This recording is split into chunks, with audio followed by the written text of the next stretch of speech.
magic and dream the joy can run can burn and warm can run Yummy and cream and there kiss me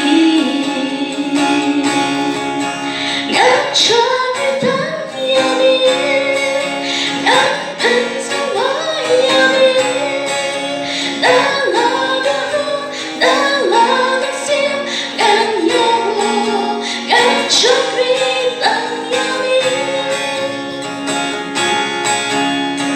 đã có đôi bờ sông But I'm missing my way. Try and get in the world.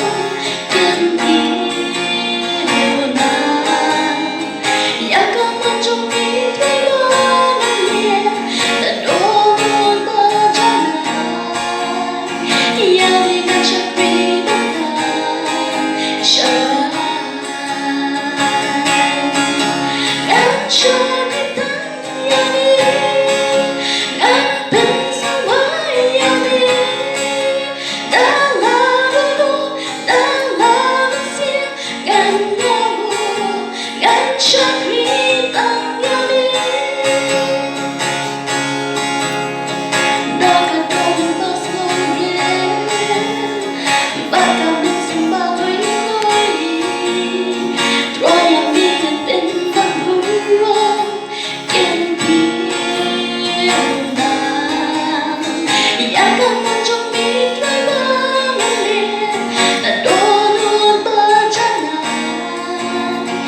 Yummy and chocolate and shine.